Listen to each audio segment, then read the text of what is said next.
Biden, of course, and they have pretty much. If you've seen the debates, we kind of know what type of topics they've been harping on. But I think the difference with the town hall, I think town halls in general, you can get a little bit more insight and really boil down who has what, because it's not necessarily about winning a debate. So I think these are almost just as important as the debates are, honestly, in my personal opinion. Well, what do you think? I want to start by saying I think it's actually kind of complete shit that they had town halls, because honestly, those things probably are pre-screened. You know what I'm saying? Like, even more so than debates are. The only reason that they had town halls, this is not a regular thing. The only reason they had town halls is because Donald Trump refused to do a virtual debate. He thought that would be cheap and it wouldn't give him a fair chance. He only wanted to do the in-person debate, but as we all know, he's just recovering from being diagnosed with COVID or coronavirus. You know what I'm saying? Yeah. So that's my first thought on it. My second thought is, like we were saying last night, we really didn't get much from these. This episode, I guess, will be more about, because with the town halls, I mean, the only really big takeaway for me was Trump essentially arguing through and through with his moderator instead of asking questions. Yeah. Just kind of arguing back and forth with her. Yeah. But as far as getting a picture of what they're going to do, like, you know, we really still don't have any real answers. There's no plans. Like, you know what I'm saying? We've gotten up here 5-6 weeks in a row, and it's all been background information, because guess what? Nobody has a plan. Yeah. And that's become that's becoming more and more evident as the weeks go on. Yeah, and it's like it almost seems like by the week, I get more and more discouraged. Yeah, just like every phrase that comes out of their mouth. This is exhausting. Because we're not really, for example, you know, Biden, you know, when he's asked about his we'll take the coronavirus thing. That's the biggest thing he's been harping on. Yeah. He's never really given a concrete plan. It's just, well, the president's plan didn't work. Yeah. Yeah. So it's never, like, Biden hasn't really given himself thus far, but I get a real position to really like capitalize off of it. I feel like it's and kind of the same way at Trump, but he's the incumbent, so his path is a little bit different. Yeah, I feel like it was Kamala's job, kind of like to kind of give Joe Biden that jump shot, kind of, so to speak, like that leverage, and she just couldn't do it. And that, like, not that she lost the vice presidential debate, it just didn't happen. Yeah. And now, since they canceled the second debate and replaced them with these town halls, really all you had was them answering questions from. They weren't answering questions against each other. And the fact that another huge problem with this is the fact that they were on at the same time. They were on two different networks and on TV at the same time. I didn't like that at all. It's all politics. It was a numbers game, because if Trump got the better numbers, then obviously people want to vote for Trump. Look at me, I'm saying, I did way better in the ratings than Joe Biden did. But thing is, Trump's was kind of haphazardly put together in response to Joe Biden saying, well, since you already said, no, I won't do the virtual debate, and that's the only way I will do the debate, then I'm going to replace it with the town hall.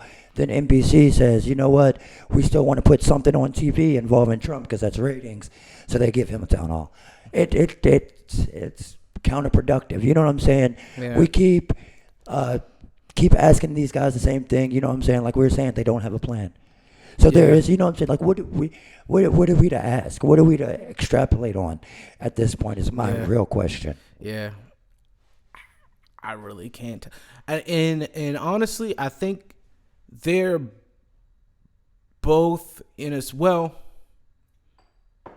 I wouldn't even say both. Like I said, like, I think both of them kind of flopped last night. Yeah. But it was a bigger was bigger the loss for idea. it was a bigger loss for Joe Biden because he's the challenger. I don't think so. I think it was a loss all around. Yeah. I don't think many people actually watched either of them.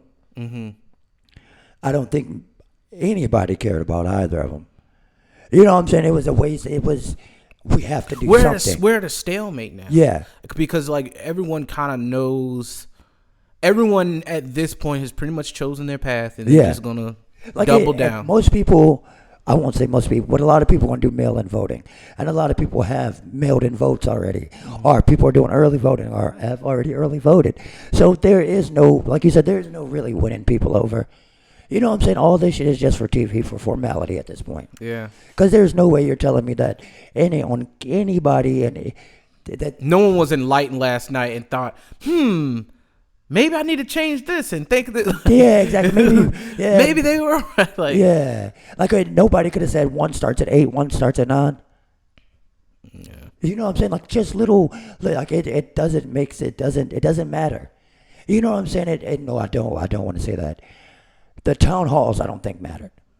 The entire race does, but those town halls did not matter. I mean, they don't matter because they don't really give you any like quantitative gain over anything. Yeah, so exactly. in that regard, yeah, they don't matter. But I think there's still a good opportunity because you don't have the pressure of having to have a rebuttal, so you can kind of be a little bit more relaxed and try to open up more. That's, I think, was what people were looking for, but they didn't get it. Yeah.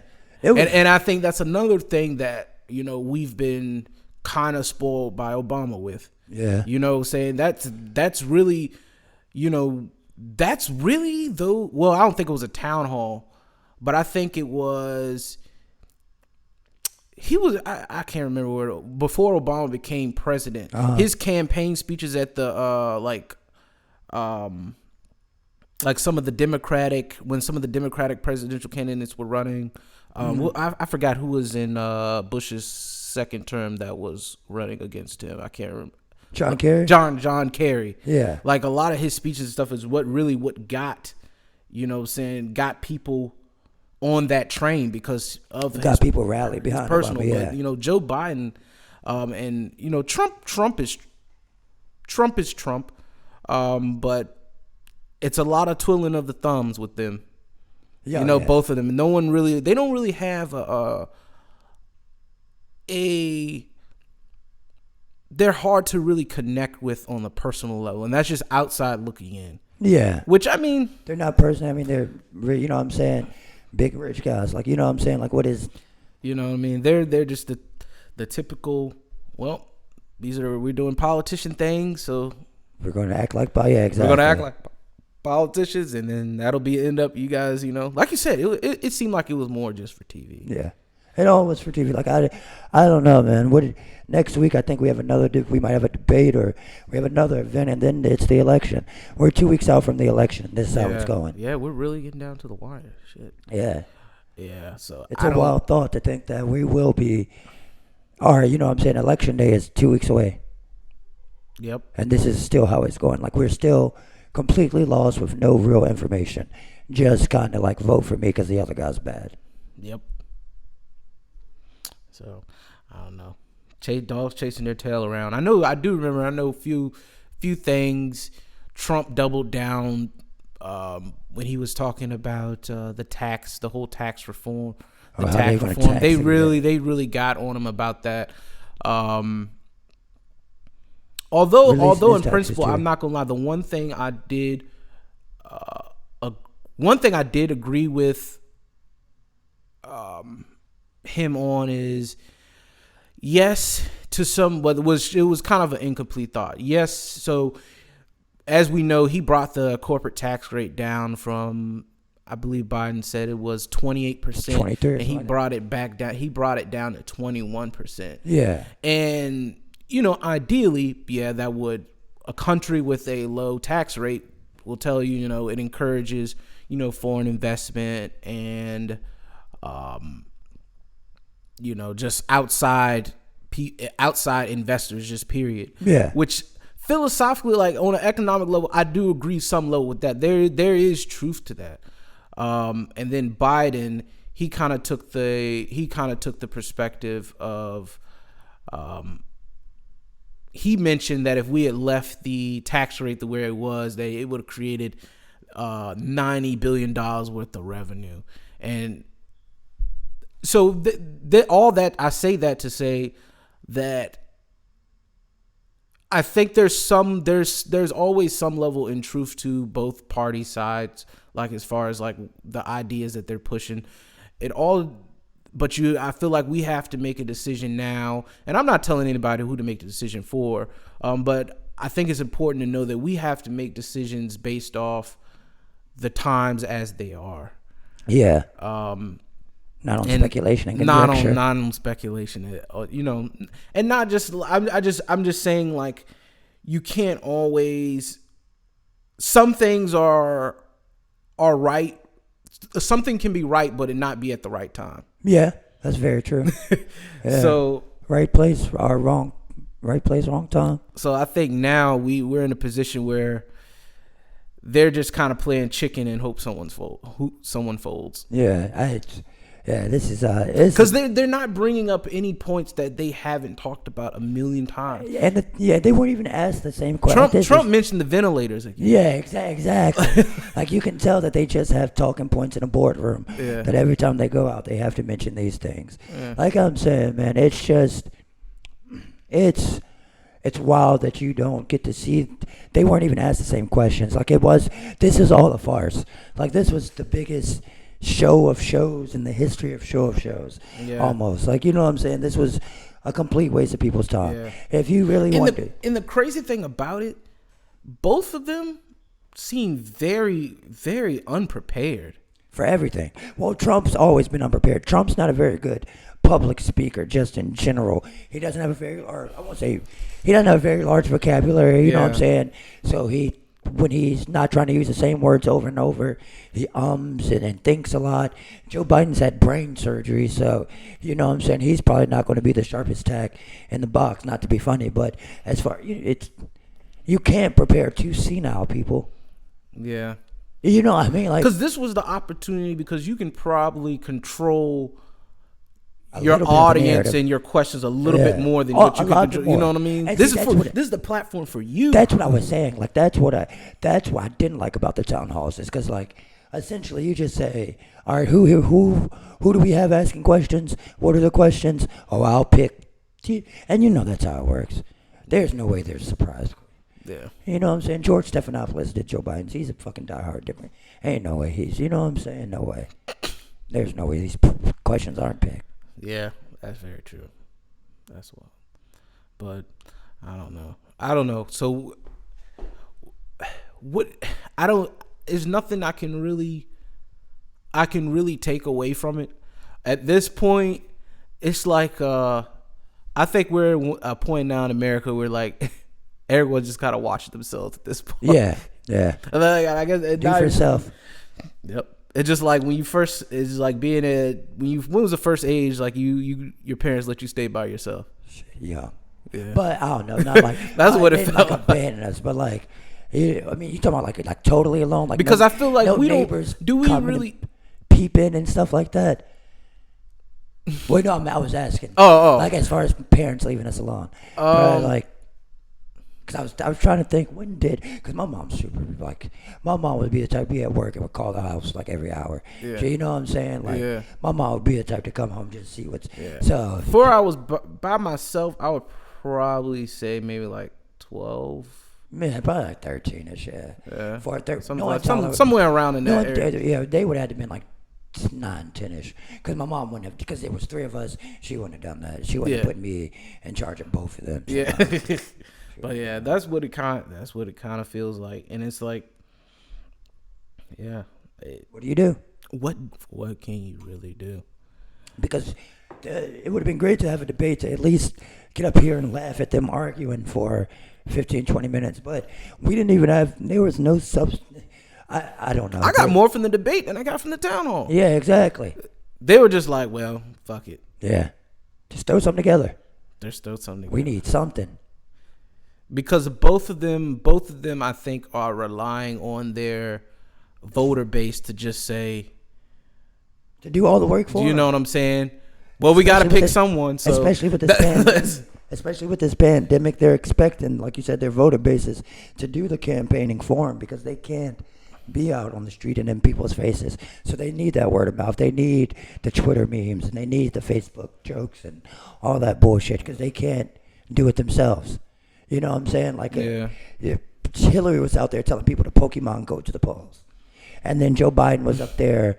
So when the fly landed on Mike Pence's head, they launched the Fly Will Vote campaign, and with the fly swatters. Not a good you know what I'm look. saying? That wasn't a Like, good look. it's That was everything- that was in everything is a poor meme. taste. Just for like, Everything bro, is a you're too meme. old to be. Everything is no. That's what they feel like is going to connect with the voter bases.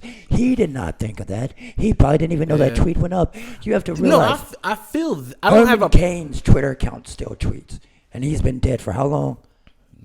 I'm not sure. No, but you know, Yeah. Oh yeah. Well yeah. yeah, you know what I'm saying? Like, they don't run that shit. He probably don't even know what his Twitter username Yeah. is. It just I don't know. I don't know. They're kind of making. They I don't know. They're making both their candidates look bad. Particularly Joe. Like I said, it's his path is a little bit different than Trump's because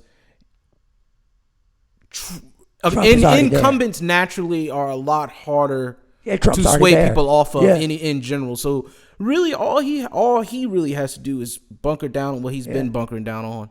This is the most know- exposed American politics has probably ever been, other than Watergate. Yeah, we're vulnerable right now. Yeah, like people see how much of a joke it, really is, and that's what Kamala Harris was saying, in the VP debate. You know what I'm saying? We're exposed right now. China's exposed. They know we ain't shit. You know what I'm saying? We exposed.